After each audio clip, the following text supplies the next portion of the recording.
We used to get up 3 o'clock in the morning, walk to the boat, went on a boat an hour, and then they transferred us to Masaid to trucks again for half an hour, and then we have to walk a half an hour when we arrived to the place where we work.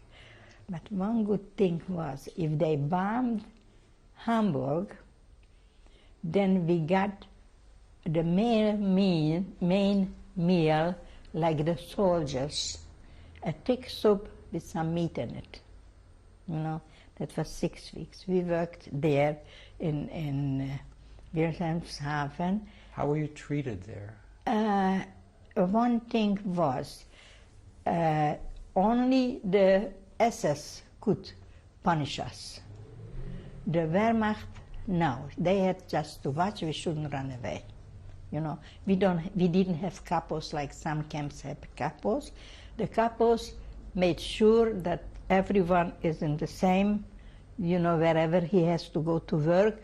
The 100 people, we were 500 only. The 500 went away.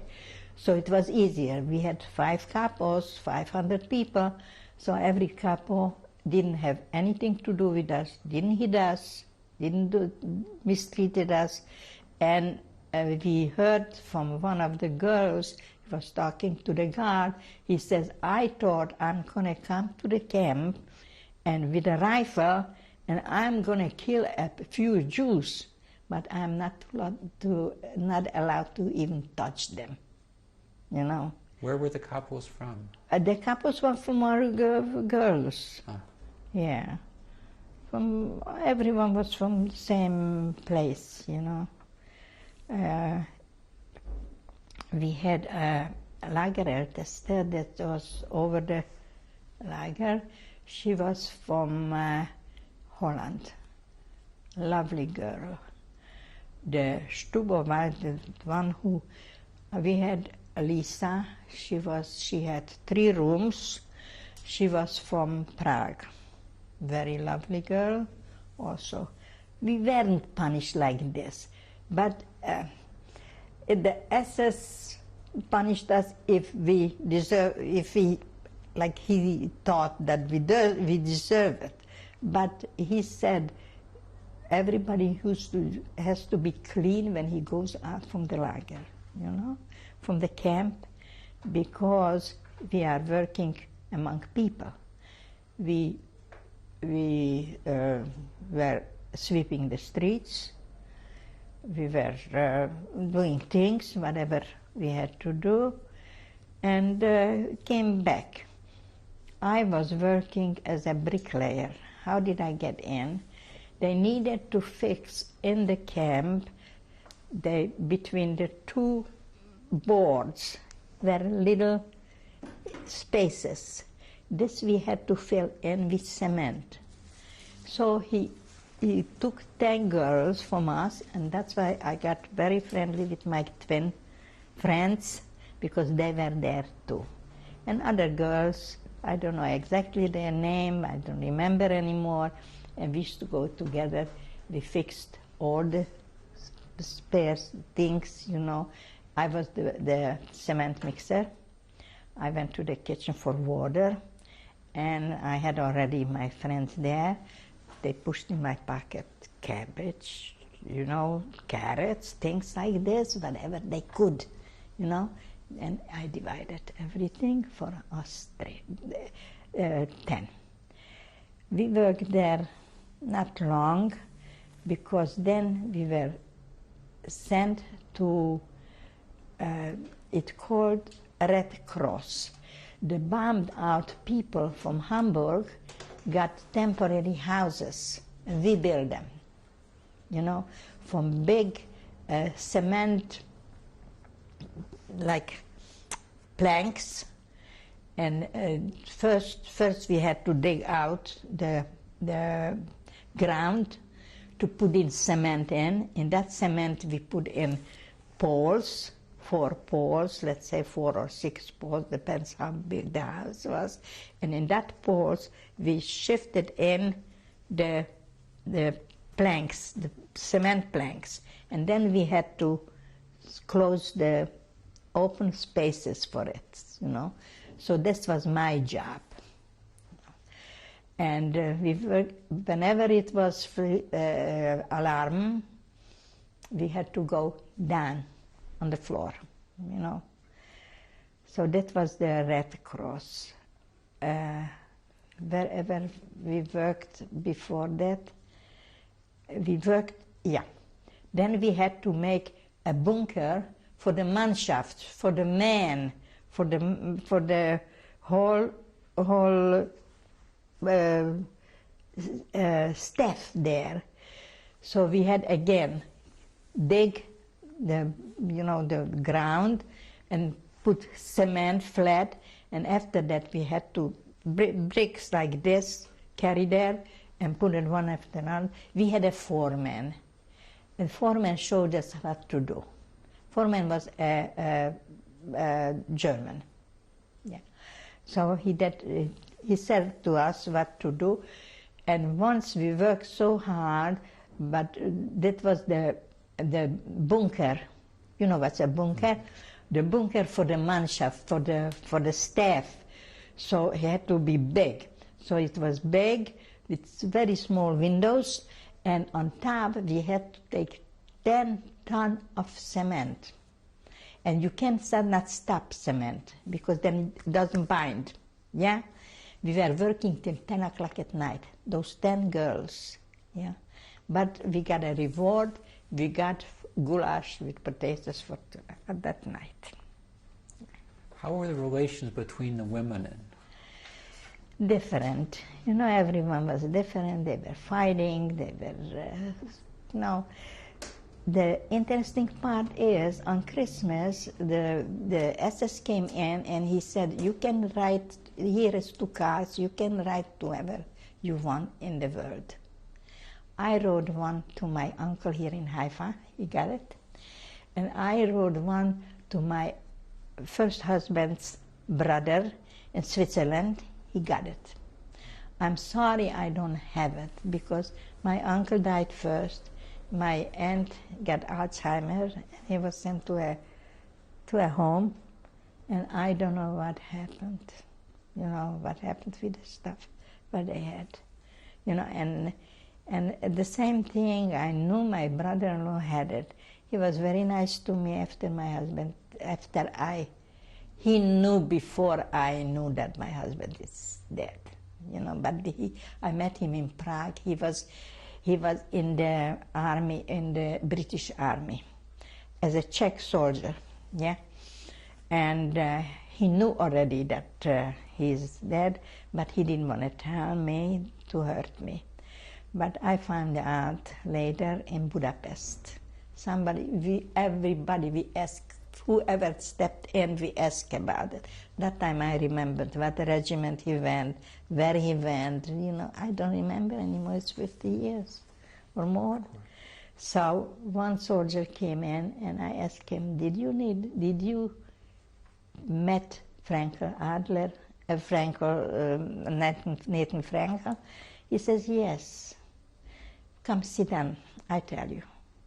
You know, I see you are young. And in Jewish law, you know, if you don't have any children, you have to have chalitza. I don't know if you know that. What is it? What is it? Ugly thing. You have to ask the brother of the husband to the rabbi, and I had to spit in his eyes, you know, and things like this, because he doesn't marry me. Because in modern ways, you know, he said, because I asked him this question, he said, in now modern thing, man doesn't wait till he get married. He has relations with women, and you never know if a child is not born, you know. So he gave me chalitza. He called me, he found me and called me, come to Prague, I will be there, I give you the chalitza because I'm going to America, and who knows if we ever meet. All right, we met, but he went there. He was nice to me, he gave me money, he had money, you know, he gave me money. If you need something, I will be always available. But this was later. You were getting back to Hamburg when you were... Yes, Okay. and Hamburg. Were you able to observe any Jewish customs, rituals at all? One thing we did, we fasted on Yom Kippur. Pesach we didn't keep, because we couldn't. Some girls, they didn't eat the bread. They ate the soup, they ate all the things, but not the bread. We ate the bread, like my friends, the twins. On Yom Kippur, we were the first time sent out somewhere, and I had the first time wooden shoes. My shoe went apart, and I had to have wooden shoes. And it hurt my feet, so that I was crying all the way. Beside this, it was an alarm. We were somewhere in a private bunker with civilians, and we saw through the window that there is an apple tree with apples on it.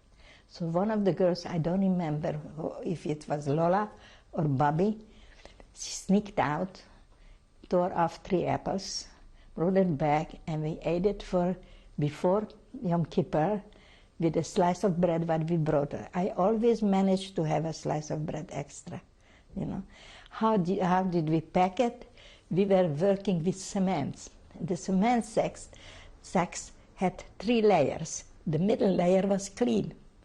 So we shouldn't do that. We are not allowed to do it, but we did it.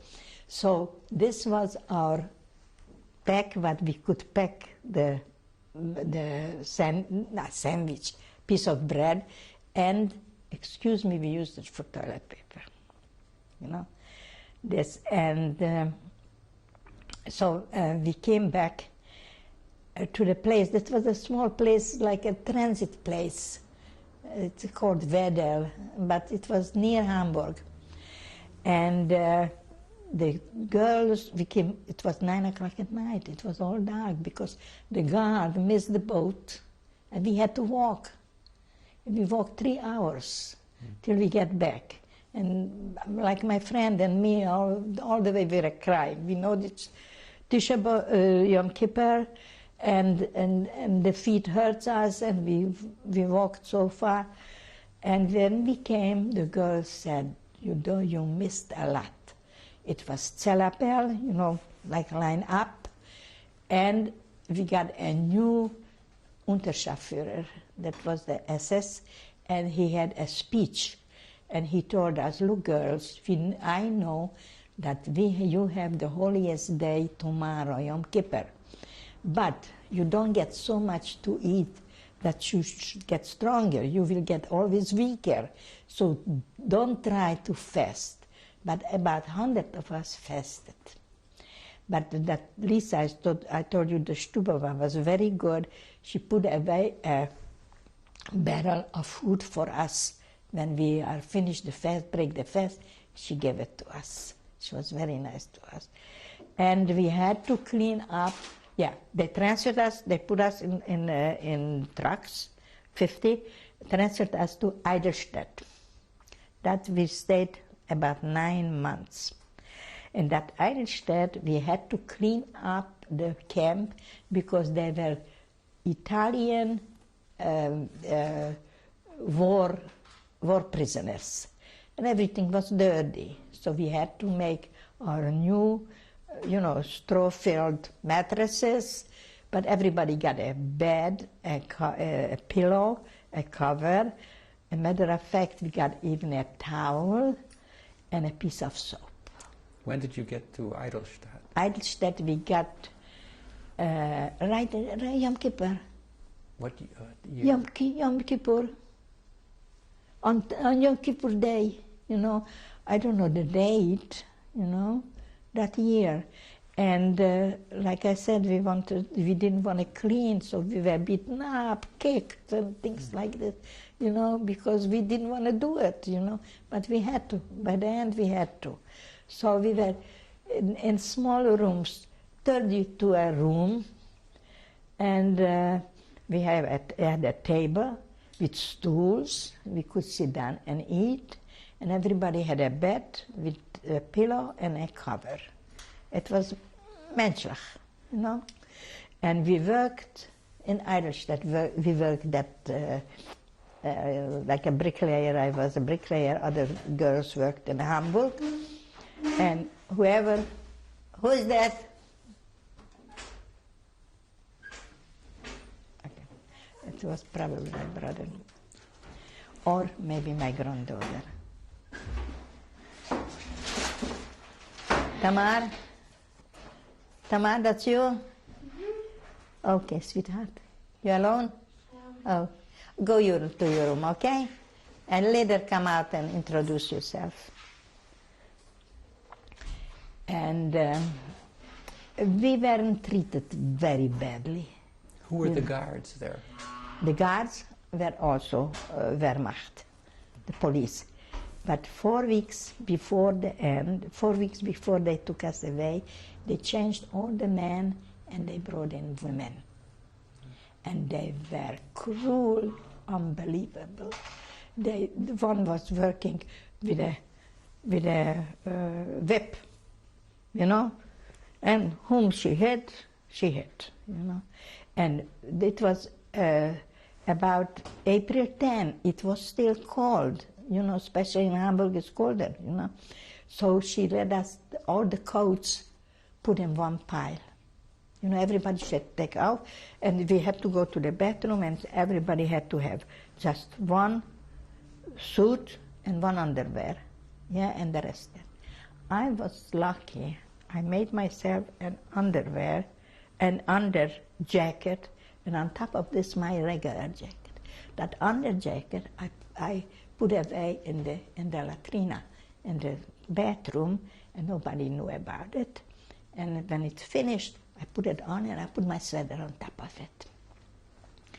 The Unterscharführer came back and he said, "What happened? Why are the girls without coats? What did you do?" You know, so the woman said, "Where they go? They don't need coats anymore." You know, like they knew that they're taking us to Bergen-Belsen. So he said, "Everybody grab a coat and then you exchange it, because we had the number, then you exchange it." That's what we did. But I had a very good coat, you know, old-fashioned, but good and warm. I had a belt with it, you know. I didn't have the belt anymore. I had to have a string to tie it, you know, but I had a coat, you know. So they put us again in cattle cars, and we went to Bergen-Belsen. 3 days and 3 nights, 80 kilometers, you know, without anything in the world. No food, no water, no one. I don't know how we survived. I don't know. My friends, the twins, had a piece of bread. And they said, "I'm going to cut it in 4. It was another girl with me, Edith, a young girl. I took her under my wing.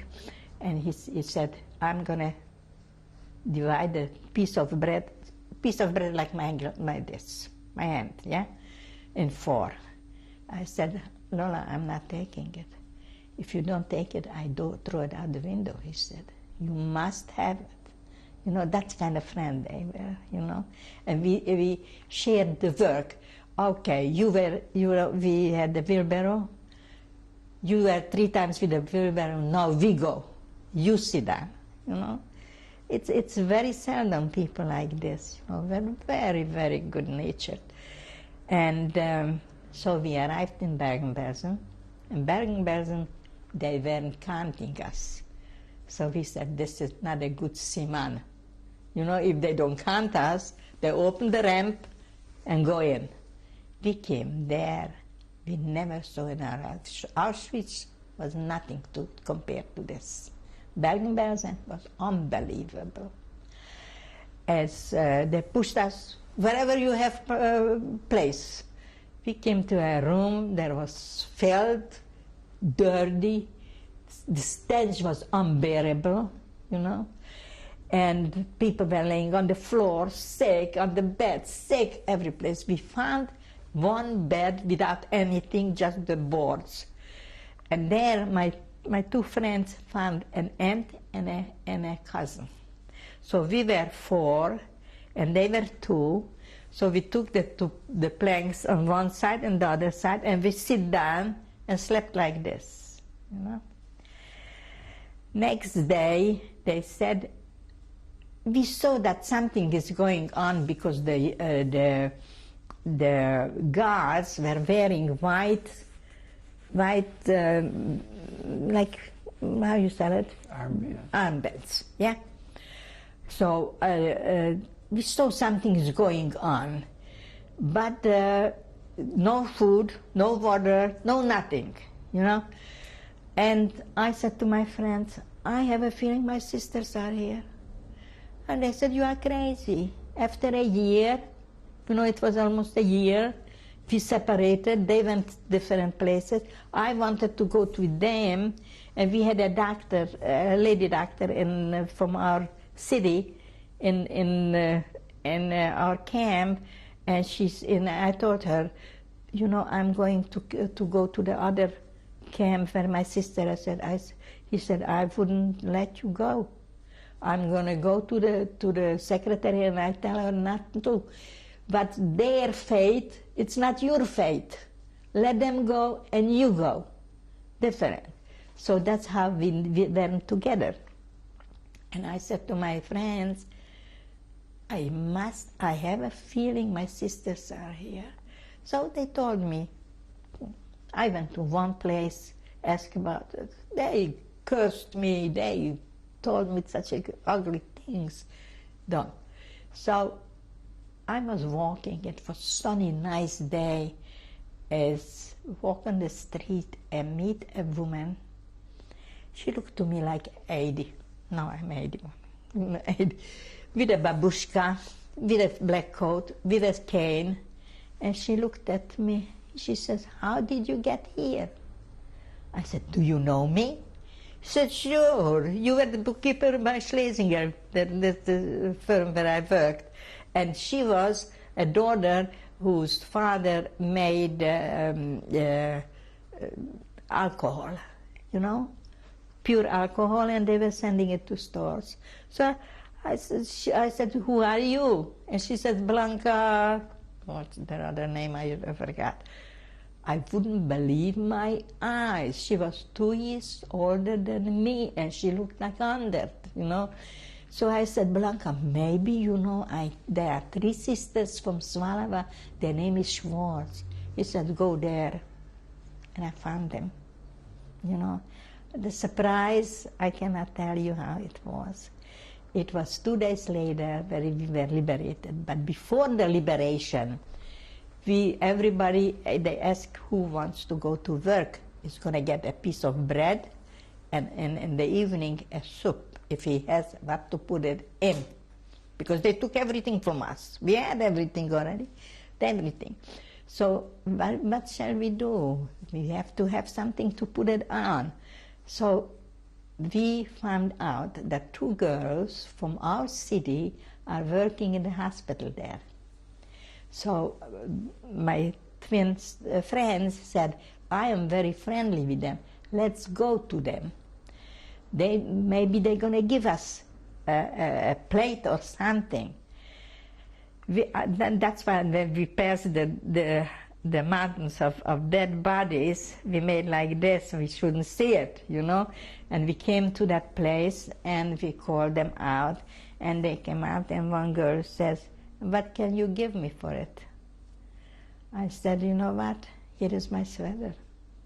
You know, I had underneath that thing. Here is my sweater. So she looked at the sweater. If it's not with lice, we weren't dirty. We came from a clean camp. We could wash every day, you know. So she said, okay, I give you a plate. And she gave me a plate, and we're going back. And somebody wants to take away that plate from me.